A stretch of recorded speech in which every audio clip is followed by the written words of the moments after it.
Next Hindi.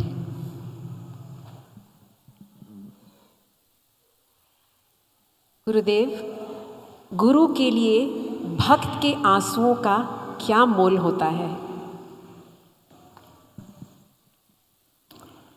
दो तरह के आंसू होते हैं। एक आंसू आनंद के आंसू होते हैं, प्रेम के आंसू होते हैं, भक्ति के आंसू होते हैं। ये बहुत महत्वपूर्ण है, मीठी आंसू। दूसरी खारी आंसू, दुख से, दर्द से, पीड़ा से जो आंसू होती है, मोह से, ममता से जो आंसू बहती है, वो एक आंसू है। और गुरु के पास आने से ये मोह वाली, पीड़ा वाली आंसू बदल कर मीठी आंसू, धन्य भागी वाली, आनंद वाली आंसू बन गए। गुरुदेव, बचपन से मुझे कदम कदम पर डर लगता रहा है, चाहे लोगों से बात करना हो, गाड़ी चलाना हो या कुछ नया शुरू करना हो। इस डर को कैसे दूर करें? डर से दूर होने के लिए दो रास्ता है। एक, जोश जगाओ, चाहे कुछ भी हो जाए, मर मिट जाएंगे, हम करके रहेंगे। इस तरह से अपने भीतर का जोश जगाओ, फिर डर भाग जाता है। दूसरा, भक्ति जगाओ। अरे ईश्वर है हमारे साथ, दुनिया का मालिक हमारे साथ, हमको बुरा कैसे क्या हो सकता है। विश्वास से। और इन दोनों के लिए उपयोगी ये होगा थोड़ा प्राणायाम करना, ध्यान करना। ध्यान और प्राणायाम उपयोगी होगी। विश्वास, आत्मविश्वास जगाने के लिए, धैर्य जगाने के लिए, और भक्ति को खिलने के लिए भी। हाँ गुरुदेव, वैराग्य अभ्यास से आता है या जीवन के अनुभव से? वैराग्य को प्राप्त करने का सबसे उत्तम मार्ग क्या है? जाग के देखना, लोग मरे जा रहे हैं रोज, तुम भी मरने वाले हो। और तुम्हारे देखो पूर्वज सब मरी गए, सब चीज़ें यहीं छोड़ के चले गए। उनका जूता, साफा, कपड़े वपड़े, गहने सब यहीं छोड़ के उनको मरघाट में ले जाके तुमने उनको दफना दिया या उनको जला दिया। ऐसे ही तुम्हारी हालत भी होने वाली है देर अबेर। इतना भी होश नहीं है। हम कहते रहे बेचारा मर गया, बेचारे मरने वाले भी बेचारे हैं। तो जी रहे हो, तुम भी बेचारे होने वाले ही हो। इतना भी ध्यान में आ जाए तो वैराग्य आ जाएगी। दूसरी बात यह है कि अब जाके देखो, सब सपना जैसे जो आज तक हुआ, एक सपना नहीं लग रहा है क्या? जीवन में आज तक जो बीती हुई दिनों को जरा याद करके देखो, अभी वो सब है क्या? कुछ अच्छे दिन थे, कुछ बुरे दिन थे।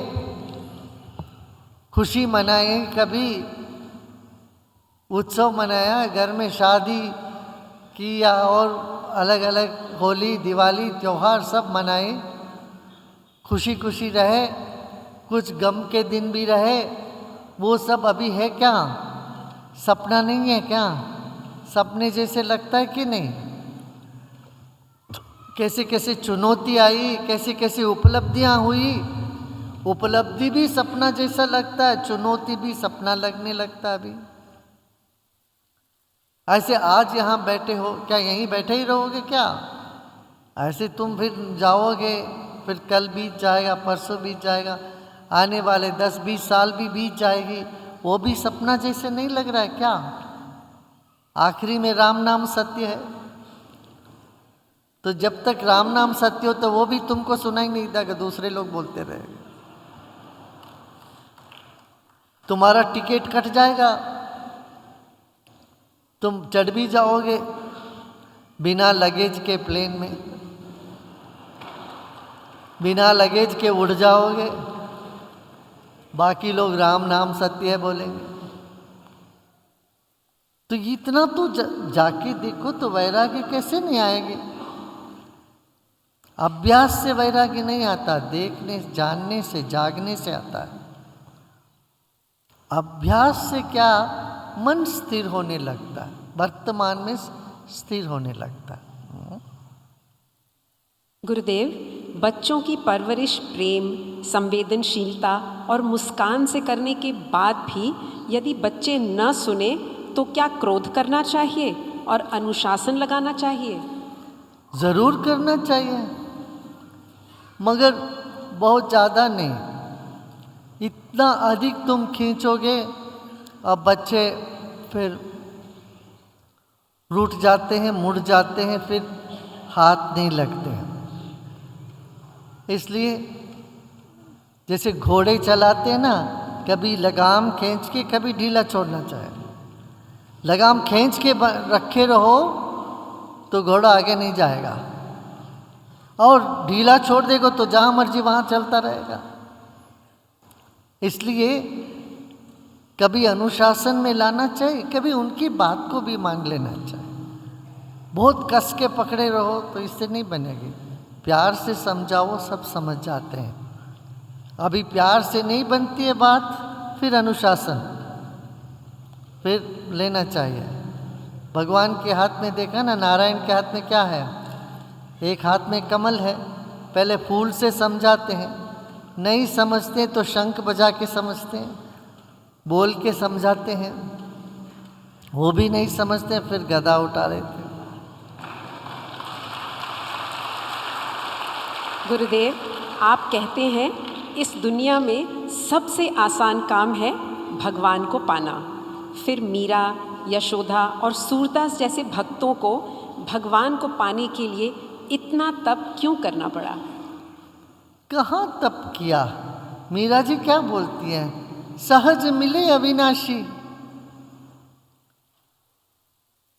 कबीर क्या बोल, जप तप साधन कछु नहीं लागत, करचत नहीं गटरी,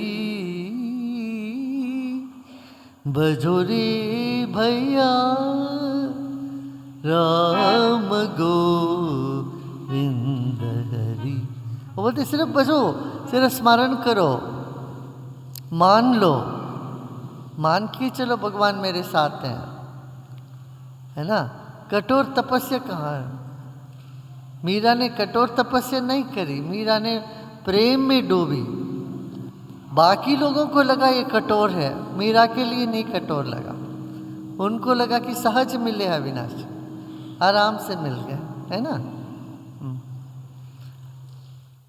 तो बस तुम अपनी इच्छाओं को एक तरफ रखो, मन शांत करो, तो भगवान मिलने में ज़्यादा देरी नहीं है।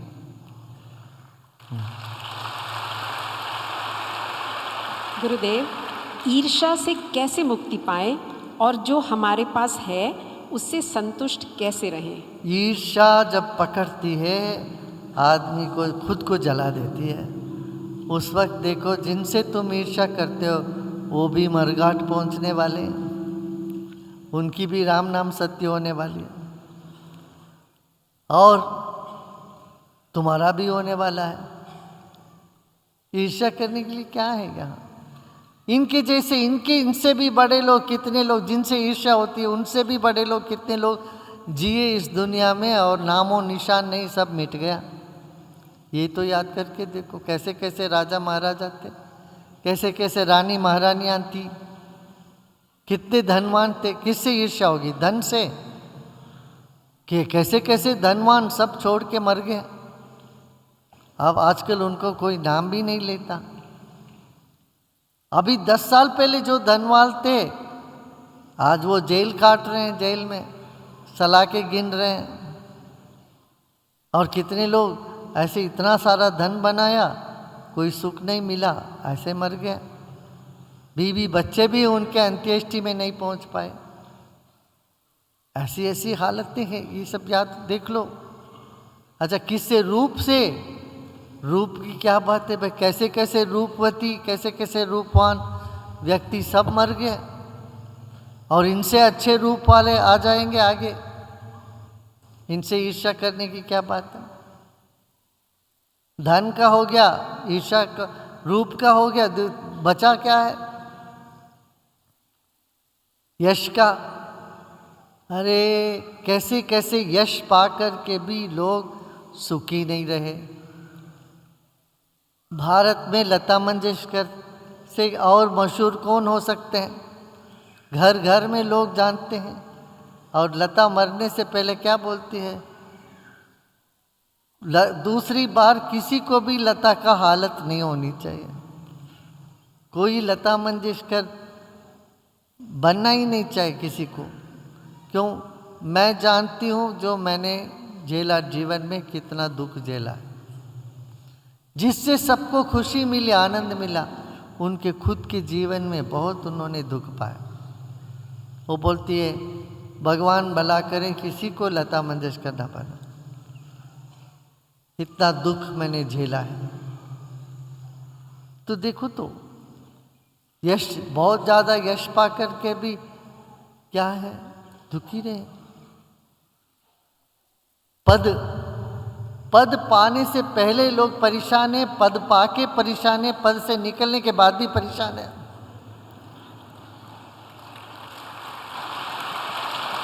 मैं जानता हूं, हर देश के प्रधानमंत्री जी से जाके बात करो तो कितने परेशान है बेचारे, नींद ही नहीं आती।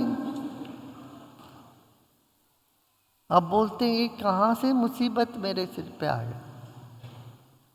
इसलिए ईर्ष्या करने के लिए कुछ नहीं है भाई। अच्छा, ज्ञानी से, संतों से ईर्ष्या होता है तुमको यदि, बोलो अरे ये तो तुम भी कर सकते हो भाई, इच्छाएं छोड़ो, ईर्ष्या छोड़ो तो तुम भी ज्ञानी हो गए। इसलिए महर्षि पतंजलि बहुत अच्छे उपाय बताते हैं। वो क्या कहते हैं? मन को शांत रखना, खुश रखने के लिए 4 उपाय है। क्या?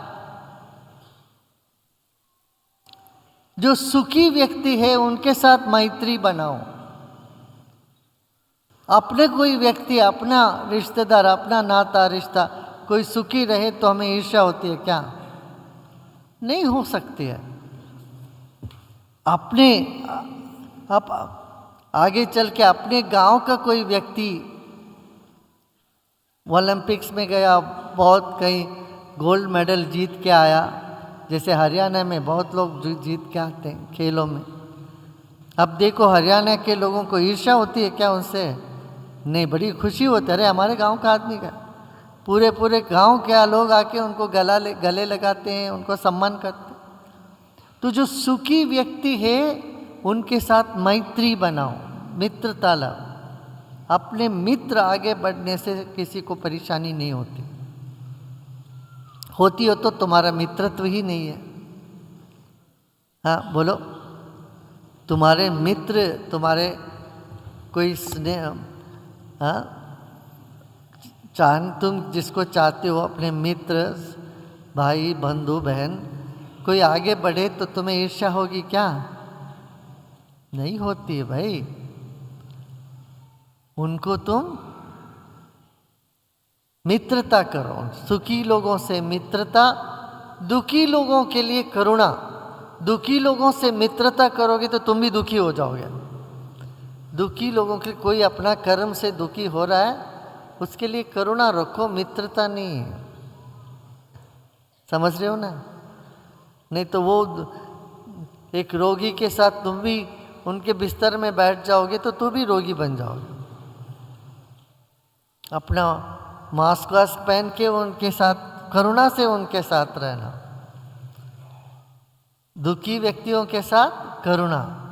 ऐसे पुण्य काम करने वालों को देख के खुश हो जाओ, ऐसे पाप काम करने वालों के प्रति उदासीन। पाप करता है तो वो अपना भोगेगा, और उनको सबक सिखाना हो तो सिखाओ, मगर द्वेष से नहीं। द्वेष से कोई किसी की शिक्षा नहीं दे सकता। द्वेष से देने वाले चीज को बदलाव बोलते हैं, सजा नहीं बोलते। सजा उसको बोलते हैं जिससे सीख मिलती है व्यक्ति को। हाँ, ये चतुरोपाय है, इस उपाय से चित्त प्रसन्न रहेगा और प्रसन्न रहता है। हाँ, आज